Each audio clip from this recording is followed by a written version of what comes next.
Hello and welcome to 18 WJTS in.form. Joining me in the studio is Kyle Rupert. He is the Executive Director of the Jasper Arts. Also joining us is Emily Peak. She is the Coordinator for Visual Arts at Jasper Arts, or the Crimp Gallery, and other events that go on throughout the year. Welcome to both of you to the show. Thank you. Thank you. Now, oftentimes when we think of the Jasper Arts, we think of performer series, going to see a show, going to see a play, a concert, whatever it may be, but there's also visual that's part of that with the Crimp Gallery. Yes. But we're going to get to you in a minute. First of all, Kyle, the performer series is something that you work on all year long in a way. Absolutely. But you're like in the process of selecting shows for next year. Yeah.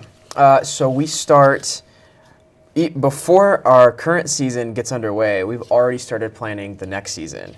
So we're about halfway done through our current season, 17-18, and we've already completed our plans for the next season, and we're going to start shortly working on the plans for the year after that. So we're always 2 or 3 steps ahead to get the contracts in place before the artists actually ever come to Jasper. Yeah, and it takes a lot of work. It's a committee that gets together and kind of talks about it. Can the public have any kind of input on the kind of shows they'd like to see? Absolutely, especially being, well, the arts is always an open, feedback-driven community, but being a department of the city, our number one focus is to include the community in everything that we do, whether that's their participation through the activities or through feedback. So while we do have a committee that's made up of members from our community, my door is always open, the phone lines are always open, people can call, they can come in, stop me in Walmart or wherever it may be and say, hey, you know who I'd really like to see or what type of act I'd really like to see? I'm always looking for that feedback because otherwise we're shooting blind. Yeah, and you really do a variety of shows. You know, you may have a play, you may have ballet, you'll have a performer of some sort, but you always try to do different things. It's a great lineup of shows. And tickets are available always throughout the year, and usually tickets are available for single shows, but you also do season ticket sales. And when do season ticket sales go on sale? Is that typically, so those who have purchased a season or a series package in the past, they typically get the first option in June to renew that. And then starting in July, we start selling series or season tickets to new patrons who hadn't before, and then our individual show tickets go on sale in August, typically. okay. And you have different kinds of shows. You have shows that are a performer series, you have the backstage, you have family. What are those? Yeah, so we have a performer series that uses the full auditorium and the full stage. These are going to be some of your bigger name artists or your bigger acts that need that full space. And then we have what we call our family fun series. And those are shows that are geared, they're appropriate for all audiences, but they'll cater their message towards a younger audience perhaps, but they always seem to slide things in that mom or dad or grandma and grandpa can get a kick out of and enjoy as well. And then our backstage series is probably our hidden gem, and that's where we take a limited number of audience members and we actually seat them on the stage with the artist. And in fact, the front seat of that particular series is no further from me to you in some cases, depending on the artist. And it's really a neat, intimate feel where you get oftentimes to learn more about the artist's life and their history and how they got to where they are, as opposed to just enjoying a regular concert where you may not have that same interaction. It's really neat. The backstage is more general admission, correct?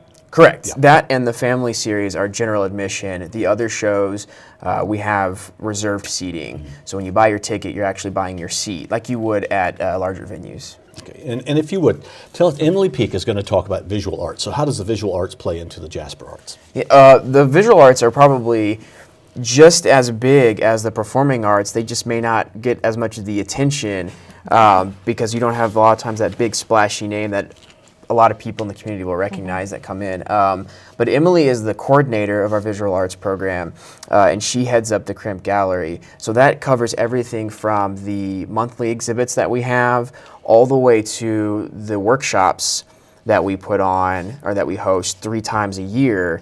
So she's constantly moving from one thing to the next. And how do you select what's going to be? Well, it's just like the performance series as well. So I have a visual arts committee. The public's welcome as well to join that. It's mostly art advocates, retired art teachers, artists themselves. And so right now I have a portfolio review up, call for artists. So we're taking submissions for 2019, like the performance series as well. We work ahead. So we're looking for artists of all mediums, graduate students up to professional artists. So my committee meets at the end of March, and so we look over the artists, we see what will work in the gallery, what will work in the public, our town, what we like, what we don't like. So we probably review, the most I've had is about 200 plus. We're not there yet, but we're getting there. Deadline isn't until March 12th, so we're waiting on that. And then my committee, we review every single slideshow, every piece of artwork, and then we decide from there for 2019. And you have a different show, so to speak, Yes. every month. Right. It's something different. Right. And March is something special. Yes, Youth Art Month, we have high school students every month, and then every month we rotate middle school or elementary. So this month is high school and middle school. So it is Jasper, Holy Trinity, Northeast Du Bois, Cedar Crest, Forest Park, Southridge. Okay. And they're showing their art? Yes. So they are showing their art. The first half of the month is high school. We have a reception on Sunday, the second Sunday of the month. And then we have the middle school for the second half of the month, and then that last Sunday of the month. And that is all in reception. March? Yes. Okay. Yes. Now, when you have a regular artist, you have a first Thursday. Yes, and opening you have, reception. Okay, opening reception, and there's a gallery talk as part of it. Tell us about that. So that always the first Thursday of the month. Yes, it's 5 to 7 in the gallery. It's always a treat if the artist comes to do that gallery talk, because you get kind of a background of the artist, where they came from, how they became to where they are today, how they create their artwork, so on and so forth. So, and then it's kind of just a brief gallery talk in the gallery with the patrons around us. They can ask questions. The artist is there for the duration of the reception. So it's kind of nice to meet that famous artist that's in the gallery on display. And where do your artists come from? I know a lot of times there's you do the Du Bois County Artist Month or something like that. Yes, the Art Guild. But there's also, they could be from anywhere. Yeah, actually last November, we had an Italian artist. So it's worldwide. From everywhere. And I've always been fascinated by the different sorts of art mediums that there are. We all know about painting, oil painting, acrylic painting, Right. watercolor painting, or pen and ink. But sometimes you have some really odd mixtures of things. Yeah, actually, we just had a fiberglass artist, excuse me. So that's kind of plexiglass and a mixture of mixed medias. A couple years ago, we had a artist who made dress forms out of book pages. I mean, it really can be anything. So anybody neat. can submit. And the gallery is open from when to when? Isn't it open daily? Yes, 8:30 to 5. Thursdays we're open until 7 p.m. The only day it's not open is Saturday. Right. And Sundays noon to 3. Right. Okay, so folks can just come in and walk around and view the art. And it's free. And it's free. Yes. Yeah, that's really neat. Yeah. But there is a donation box. Right, They like to make, absolutely. because it always helps to make Yes. a donation. Absolutely. So you have this whole year planned out till December, or when you're working on your visual arts, you're working for what period? Yes, so I have planned until December. So right now I'm working on 2019. So then those contracts will go out in March after the committee decide who they like, who they don't like. So they get rejection letters too. But then we plan the schedule, see what month works for that artist, and then we're on to the next one. Okay, now I don't want to put you on the spot, but I'm going to. Okay. Between March and December, what is one of your favorite exhibits you really think people might be surprised if they come and see?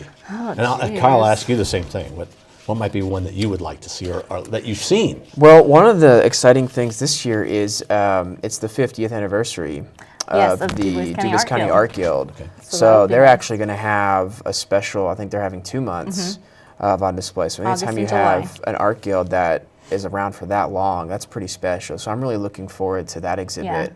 I'm looking forward to Bar McCullough and Nancy Gerber. They're two local artists, so they have their own exhibit in November. So I know they're excited to get that underway. There's always something different And there's always some fascinating things. I always like the mixed media. Yes. But I know we always had the country showdown out there. And one year there was an artist who had cows in every picture. And that's what somebody today still talks about. So it just depends. Art is really what you enjoy. And you may go and see some things and go, okay, well, that's not too, but then Or you're going I to go can and do that. Yeah. Well, you really can't. Well, maybe you can, but I can't. But a lot of people, you'll go and you'll just see a whole different perspective of doing things. Yeah. Isn't that really what this is about? Like getting people more aware, more open-minded, Exactly. see what's out there. And I would encourage anyone who had maybe thought like, well, I'm in a gallery, but I mean, you really never know from month to month. I mean, we do, but you never know what you're going to see. In January, we had a gentleman do an installation piece where he set up a corner of the gallery as if it were the front lawn of a trailer home. And he had like a monitor inside that made it look like someone was in the trailer, and there were flamingos on the lawn and lawn chairs, and it was really interactive. It was really neat. Yeah. But you would never expect like you would go to a gallery just from it was a landscape exhibit. Well, technically, yeah, that fits in that mold, and you just would never have known. So I always encourage people to come because you don't know exactly what you're going to find. How can we find out what shows, what performer series Yeah. are going to be, and what visual arts are going to be? You have a website. We do, jasperarts.org. You can also find us through the city's website. We have rack cards that we keep at the Arts Center and down at City Hall. And then we also promote every gallery or every exhibit on Facebook as well. So Jasper Community Arts on Facebook is probably the quickest way to find out about things. Yeah. All right. Well, anything you two would like to add? Come out to Just the Art Center. Yeah. It's a real asset for Jasper, and not only for Jasper, but for Du Bois County. Yes. And really for Southwest and Southern Indiana, because there is just so much shows that go on, there's so much visual arts, that I think in a town like Jasper, sometimes we don't expect that, and so we take it for granted maybe. We don't realize what's there, but take advantage of everything you offer. Absolutely. Yes. All right, thanks to both of you for coming in. Thank you. We have had as our guest Emily Peak. She is the Visual Arts Coordinator for Jasper Arts and the Executive Director for the Jasper Arts. That's Kyle Rupert. Kyle, new to the job. Not really. I guess you're about 2 years in now. Maybe it feels that way sometimes, but not quite. May will be a year. Well, you're doing a great job so far. Well, Keep it up. thank you. Thanks to both of you for coming in. Thank you for watching WJTS. We're local people watching local people.